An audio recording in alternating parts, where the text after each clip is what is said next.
Hello, I'm Catherine Spitz-Cohen, Executive Director of Film Pittsburgh. Welcome to Spotlight, our monthly series featuring an outstanding film and introducing you to some of the filmmaking artists behind it. This month's offering is the new Homesmiths, I Live in a Tiny House, the first episode in a 6-part series created for Apartment Therapy Originals. I'm excited to be joined today by the director of the series, Rebecca Blumhagen, along with her subject, the wondrous Jewel Pearson. Welcome to you both, and thank you so much for joining me today. How are you doing? Doing well. Thanks for having us. Absolutely. Thanks so much, Catherine. We're big fans of Film Pittsburgh. Oh, I just got goosebumps. Thank you so much. We started this series Spotlight to highlight filmmakers and film subjects and important issues, and we're so pleased that we were able to spotlight your film. Rebecca, why don't you talk to us a little bit about how this came to be and how you found Jewel Pearson? Okay. So we want to do our first series. Apartment Therapy is a website, and so we have done mostly really short form content, like 3 to 5 minutes, and we wanted to do a series that allowed us to dive a little deeper into people's stories. So we wanted to do a series around people exploring the definition of home in different ways, beyond the traditional 4 walls. So our house tour editor, Adrienne, put together a deck of, I think, probably 50 people that lived in homes she thought were interesting. And I'm not sure, actually, Jewel, you had met her before, hadn't you? I had, yes. We had been talking about a regular just feature of my tiny house. So she sent her information along, and then we did Anita, who's associate producer on this film as well, and I did some interviews. And of course, when we talked to Jewel, it's just, I felt electricity. I don't know. David Lynch, who's a filmmaker I really love, talks about how he knows it's a great idea when he just feels like electricity going up from his spine. And I just felt that with Jewel, which is what I feel when I just know there's a story to tell together and there's magic to be had. So that's when we knew. And of course, the whole team was so excited about her, and she just lives in a beautiful home and has so much to say. So, Jewel, so how did you determine that you wanted to live in a tiny house? It was kind of my retirement plan, something that I knew I wanted to do when my daughter was grown, just to be able to downsize my responsibilities. And originally I was thinking along the lines of an RV, and then realized the RVs that I liked were just kind of pricey, so it was going to require me to work for the rest of my life to pay for that RV. And I just stumbled on a story about tiny houses, a woman who had built her own tiny house in around 2014, and started doing the research and decided that that's what I was going to do. So I designed it and ended up building it. Well, it's gorgeous. Thank you. I love it. It's fantastic. Can you talk a little bit about the, the challenges involved with living in a tiny house in terms of where you put it? Sure. And some cities don't allow them, correct? Yes, most cities don't allow them. They are a great answer to the affordable housing crisis that most cities are experiencing, but cities don't really know how to deal with them. A lot of cities are still dealing with antiquated rules and regulations. So the West Coast seems to be more open to trying new things with tiny houses, but I live on the East Coast, and right now there are very few places that you can live in a tiny house legally. So I have, most of the people kind of fly up under the radar, and they're in somebody's backyard, which is what I've done for about 4 years of my experience. And then just recently, August of last year, the city kicked me out, so I was on a farm. So rural areas are more allowing of tiny houses. The rules are a little more generous, or the spaces are bigger, so I guess people don't really pay attention to what's happening. So rural areas are more accepting. And so my tiny house has been out on a farm since August of last year. Mm-hmm. So the challenge is, having somewhere to place it until we get cities on board with accepting tiny houses. And I'm hoping that that happens for sure. And can you talk about your involvement in this tiny house movement and what that's been like? Absolutely. So initially when I built it, my interest was just basically, around my retirement plan and building something smaller to downsize my responsibilities as I phase into that portion of life. And then probably 3 or 4 weeks after the house was finished and we placed it in an RV park, because RV parks are also accepting of tiny houses. Probably I had just been there for 3 weeks and then experienced some instances of racism. And that had not crossed my mind at all during the build process. It was just, for whatever reason, something that I had not considered. And so then I relocated I was able to find a guy who allowed me to be in his backyard, and I was there for a couple of years, and he was kind of still out in a rural area. But my experience over the course of those couple of years was realizing how my experience in the tiny house community was very different from all of the information that I'd read about tiny houses. People who had been living in their tiny houses hadn't addressed, any of the concerns that I was having to deal with. And I soon realized my experience was different simply because of the color of my skin and the racism that I was experiencing in the areas where tiny houses are allowed. So my journey has been, because I was probably one of the first faces, the first Black person that a lot of Black people had even seen in the movement. My Is that journey, your puppy? yes, and she wants to sit in my lap.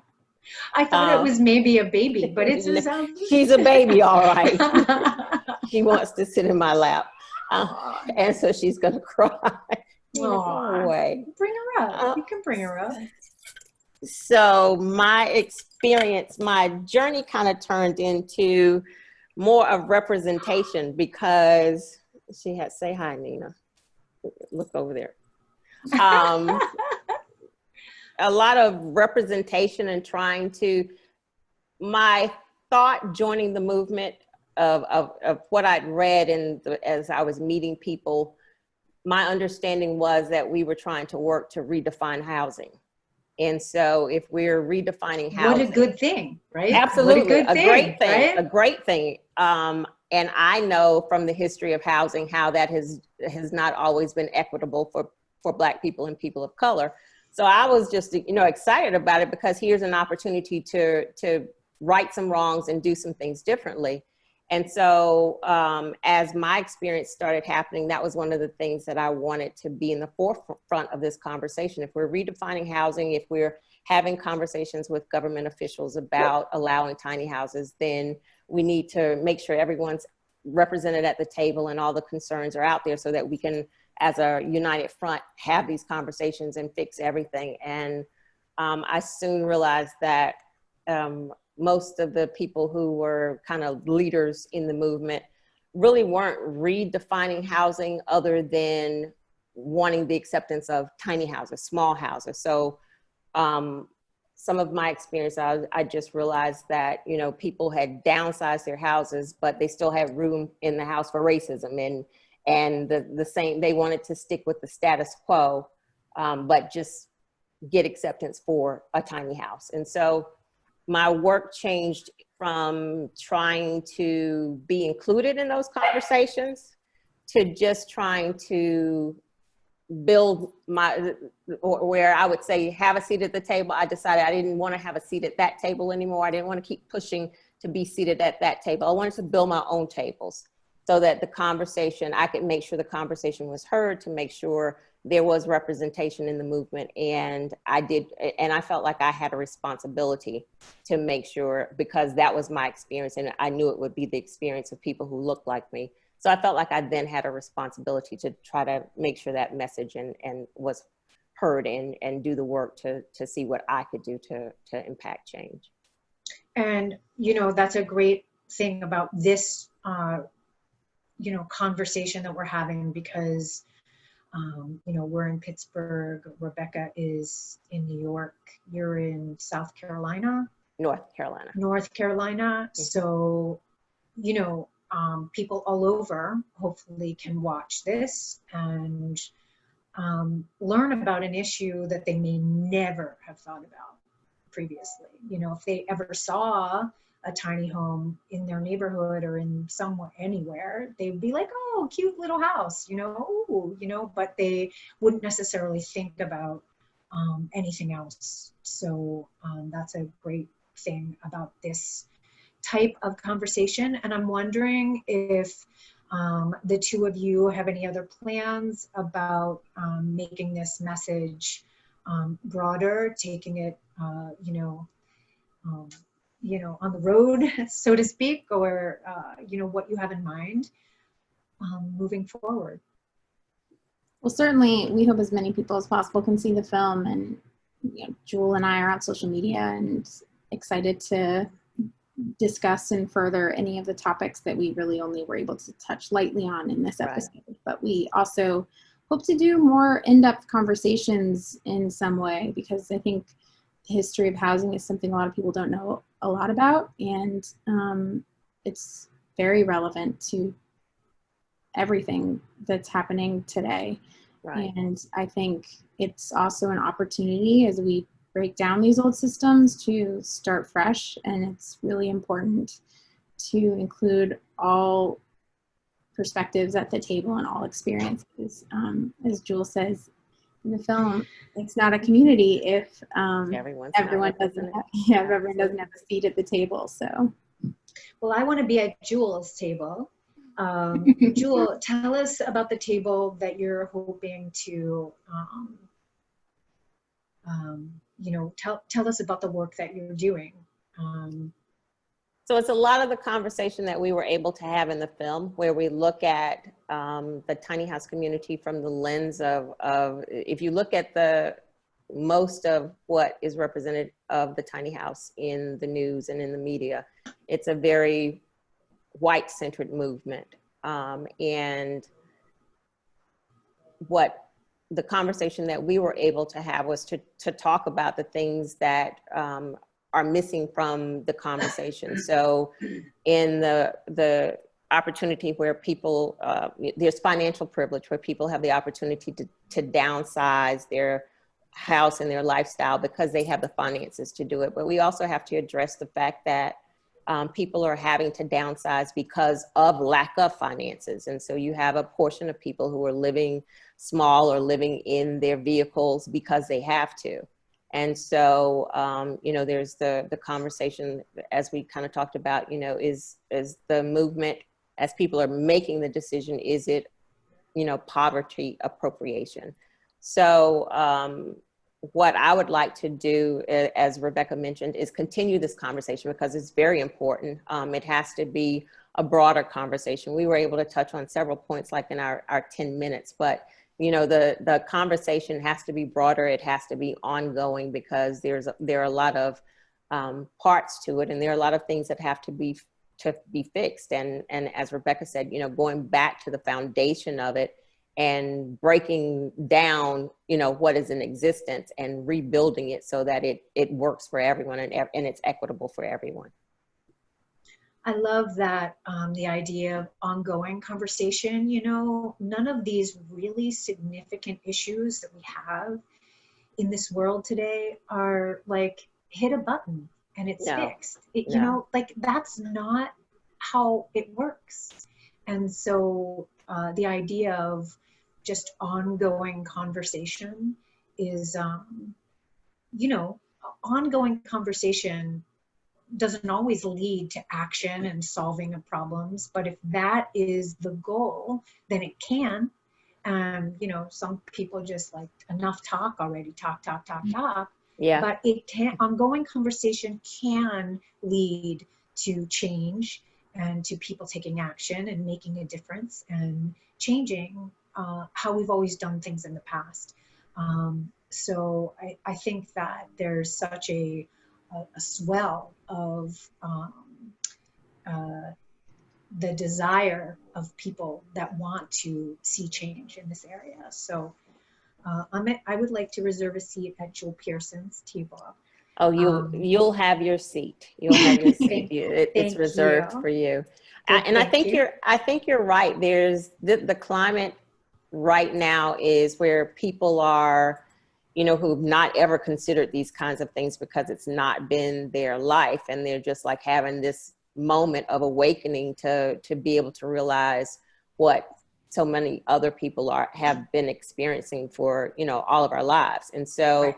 now is the time to have these conversations and to unpack everything. And it's uncomfortable. It's going to be uncomfortable, but it's also uncomfortable, I can tell you, as a Black person having to deal with racism. So as I've said to a couple of people, at least you only have to learn about it. You don't have to experience it. So, but now is the time to have these uncomfortable conversations because it's way past time for things to change. Well, I am honored to talk with you both today. I hope you'll keep us posted on any future work you may be doing, any conversations that we and the Film Pittsburgh community can be part of. We are on board and following the conversation and wish to be at the table. So I thank you so much. Rebecca, do you want to share with our audience anything that you're working on currently, or any thoughts for, you know, you're so young and have done so much for your youthful years. Anything you want to share with other filmmakers that might be out there watching this? I just want to thank Jewel for trusting me and us with the real story, because that was a choice that she made, and she didn't have to do that. So it's a privilege to carry that story, and I'm grateful for the experience. I think that's a beautiful thing about filmmaking, is that you get to come into a relationship with people, and I think storytelling is really powerful, and I think it's just been such a good experience to walk into this film together and to work on it together. She helped us in the edit as well to make sure we got the story right, and I'm grateful that she cared enough to walk with us through that process as well. So yeah, that's my parting thought. Right, very good. She tried to make me cry. She knows I'm a crybaby. And I think I would like to say, Catherine, that I was tired of doing the fluffy tiny house story, and I had been very leery of people reaching out to want to tell the story because there was something else that needed to be talked about, but so many people just wanted to talk about the aesthetics of my house and, you know, how was Which it is built. gorgeous. Which is gorgeous. Thank you. Thank you. But I wanted to talk about something different. And so I appreciated the opportunity. I appreciated Rebecca's authentic self that she brought to the table, and in making sure that because a lot of times you'll tell the story, but then you have to trust that the behind the scenes editing and everything is going to, you know, represent what the story that you told. But being able to be involved in that, and Rebecca making sure, and it being her priority to make sure it was representative, was priceless to me. And so I really, really appreciated that. And it was an honor for me, and an honor also to, you know, to have Film Pittsburgh support, but definitely one of my most favorite pieces because in just 10 minutes, we were able to cover a lot of ground, and it was an authentic story. Well, thank you again both for being here today, and I really, I'm grateful. To our Film Pittsburgh audience, thank you for tuning in, and we will see you next month with another film. Thanks, everyone.